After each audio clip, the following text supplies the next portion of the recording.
Good evening. We begin tonight with an ongoing newsroom investigation into the abrupt production disruption that rocked the European entertainment sector.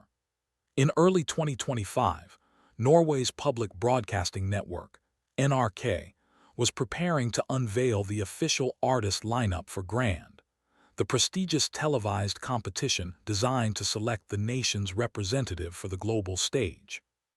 Expectations reached an all-time high as industry insiders confirmed that internationally acclaimed vocal powerhouse Jordan was positioned as the headline act of the entire showcase.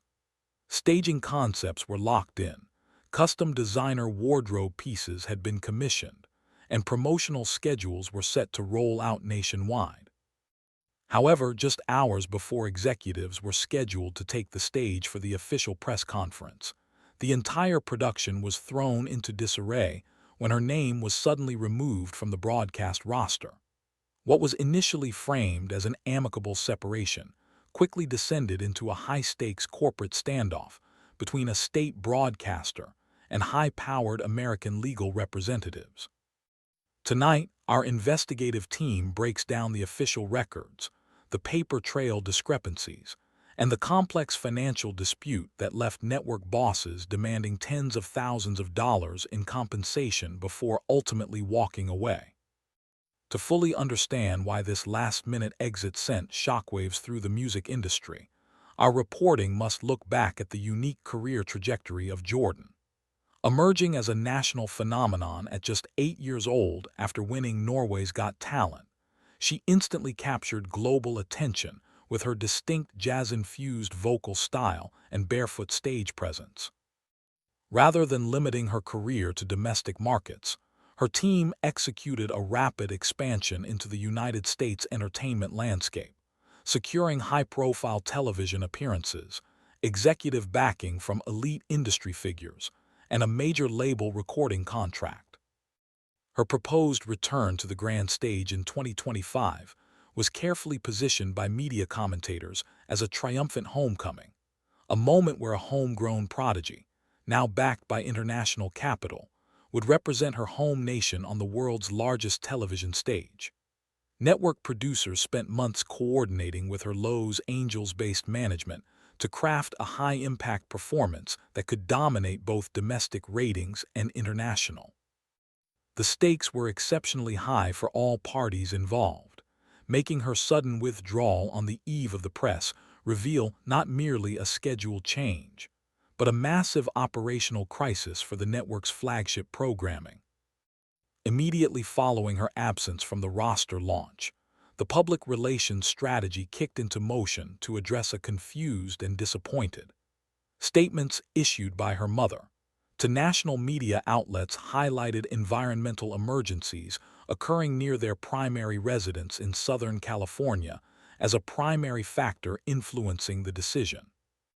Jordan herself released a statement expressing profound regret over the situation, confirming that her competition single was fully written, recorded, and mixed, noting that her team had spent months pouring energy into the project. The initial narrative presented to the public was one of unfortunate external circumstances, a tragic force event preventing an eager artist from participating in a dream performance. For several days, this explanation held firm in the press, drawing widespread sympathy from viewers and entertainment journalists who accepted the narrative at face value. However, as newsroom reporters began cross-referencing public statements against corporate documentation, critical timeline inconsistencies began to surface, raising serious questions about what actually transpired behind closed doors. Our newsroom's review of official network communications reveals a timeline that sharply contradicts the public statements made during the initial days of the fallout.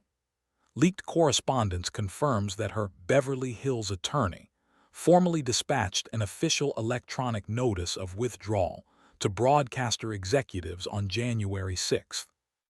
The core issue uncovered by investigative reporters is that the severe wildfires cited in public media statements as the primary catalyst did not escalate into major regional emergencies until January 7. the day after her legal representative had already terminated her participation.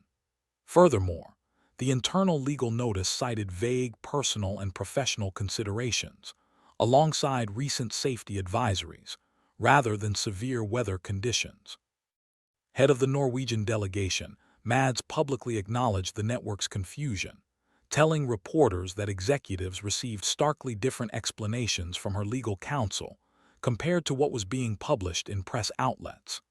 This growing friction signaled that the separation was far less about environmental disruptions and far more about deep-seated contractual disputes between the artist's American representatives and the European television network.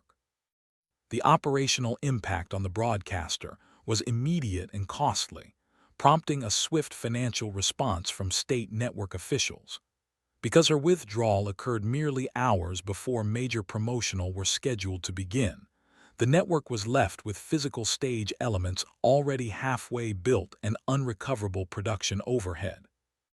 Official documents obtained by investigative reporters show that NRK issued a formal demand for financial compensation totaling 131,250 Norwegian krone, roughly $12,000 USD, directed toward her corporate entity, A&A Star Production AS. The itemized invoice sought complete reimbursement for non-refundable travel arrangements, custom-set design construction, and specialized designer apparel commissioned specifically at the request of her U.S. styling team. Broadcaster executives explicitly cited a breach of operating agreements, asserting that state taxpayer funds had been allocated based on formal commitments made by her management. With a strict deadline attached to the payment notice, the network signaled its clear intent to hold the international star accountable for the financial damage caused to the production budget. Rather than quietly settling the financial claim, her legal team mounted a firm, aggressive defense that completely halted the network's recovery efforts. Her attorney, operating out of a prominent Los Angeles firm known for representing global pop icons, sent a stark counter-notice asserting that Jordan had never actually signed a binding physical contract with the broadcasting network. While months of verbal coordination and technical planning had undoubtedly occurred, her counsel maintained that, without a formally executed written agreement, no contractual violation could legally exist. Her management further insisted that no corporate funds had been improperly transferred to their accounts, asserting that any internal production expenses incurred by the network were undertaken at their own commercial risk. Facing a prolonged and costly legal battle against top-tier American litigators, the Norwegian state broadcaster was forced to reevaluate its posture. 7 months after issuing the initial invoice, NRK project leaders officially announced they were dropping all financial claims entirely, citing a desire to respect the young artist and close the chapter on the dispute. Beyond the paperwork and line-item invoices, senior music executives interviewed by our newsroom point to broader corporate realities driving this fallout. Signing with a major international record label fundamentally alters an artist's operational priorities, placing long-term brand protection far above regional television exposure. High-stakes public voting competitions present immense unpredictability. A single audio mixing flaw, staging misstep, or disappointing vote tally can instantly undermine years of carefully cultivated image building. Industry analysts suggest that, as the reality of live broadcast production neared, her label representatives likely realized they were ceding creative control to external television directors. In the fast-paced world of major label pop music, pulling an artist from a high-risk live event, even at the cost of public confusion and legal threats, is frequently viewed as an acceptable trade-off to maintain total authority over an artist's career trajectory. As this complex investigation shows, the sudden exit of Jordan from Grand serves as a case study in the modern clash between public television traditions and globalized entertainment management. What began as an exciting homecoming story for Norway's most famous vocal prodigy devolved into in corporate risk management and legal maneuvering. While state broadcasters are built on strict scheduling and accountability for public funds, international pop stars operate within high-powered corporate ecosystems that prioritize absolute image protection above all else. The network has since filled the void and moved forward with its programming, while Jordan continues to focus her efforts on global recording projects far removed from the constraints of competitive television stages. For viewers and industry observers alike, the saga remains a stark reminder that in today's music business, the most intense battles rarely happen on stage. They happen behind closed doors in executive boardrooms. Reporting live for the Newsroom Desk, thank you for watching and good night.